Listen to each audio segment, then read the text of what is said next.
Hi, it's Sheridan from Next the Job, and I write a blog every week on how to better your skills in resume writing, job interview techniques, and other areas as well. But today I'm going to be talking about school leavers or people still in school looking for their first job, whether it's part time or looking at the future of when you're leaving school and what your options are and all of those sort of details.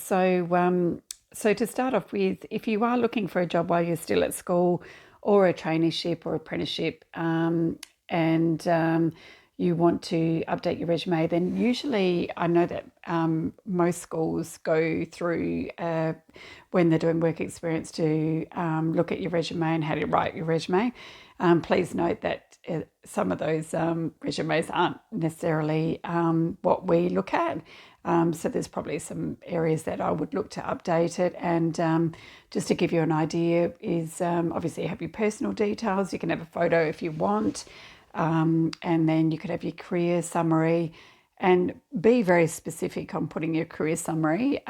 So I would put something to the extent of currently at school in year 11, looking for part-time work on the weekends in the capacity of working at a cafe, retail, or customer service. And so you can pretty much leave it at that. So, the person reading it is going to be really easy to understand. Oh, this person's available in the weekends. Great. They don't have sporting commitments or, those sort of things. And this is exactly what they're looking for. So, and then you'd go into, perhaps your key summaries and then any work experience that you've done, because you're not going to be able to put a whole lot on there. But whatever you did in work experience, if you've got any references from teachers, attach that to your resume as well. All of that just helps you to stand out from the crowd. Put a photo on if you want. It's not a deal breaker, but I think sometimes it helps with marketing yourself if you're in a customer service, face to face customer service. Make sure you have a nice, attire and look very presentable, because that will be quite a bit of an outstanding feature, I think, if you're looking for your first position. So so there's a few key areas there. So with traineeships are so awesome, or apprenticeships. It's really, if you don't know what it is, it's you're learning on the job. The pay is very minimal, but if you're not sure whether you're going to go to university or whether you're choosing to do a traineeships, there's so many different traineeships.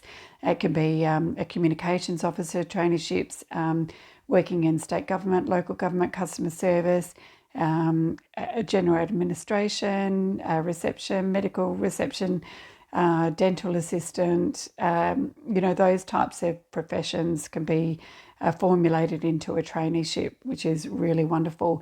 Those types of traineeships would be anything from up to 18 months.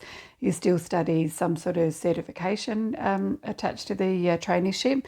Apprenticeship is slightly different. It's more in the trades. So it could be bricklaying, it could be a plumber apprenticeship. They generally, or a carpenter, they can be sort of around about your 4 years. And then, well, it depends if you're looking to go to university. From there, just depends on the profession that you're looking to get into. But traineeships are really good. And as I said, it's minimal pay, but as you complete the first year, you get the pay grade goes up, and then the second year goes up even more, and then the fourth year it goes to the highest before you actually get signed off and finished with that.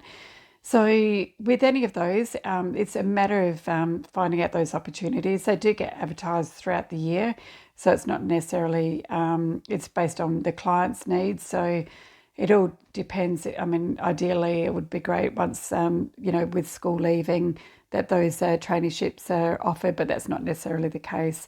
So they are run throughout the year. So it's just really a matter of keeping an eye out and understanding which organisations look after traineeships. There will be traineeship organisations that will only deal with blue collar. that means, any sort of trade, traineeship or apprenticeship, whereas there's some organisations that deal with both. So it's just really a matter of finding those out. You can look at state government traineeships, and I'm sure there's probably a number, and it's just all about putting in at Google, state government traineeship phone number. There's usually someone that can point you in the right direction. Make sure you have a good LinkedIn profile, even if you don't have anything in there.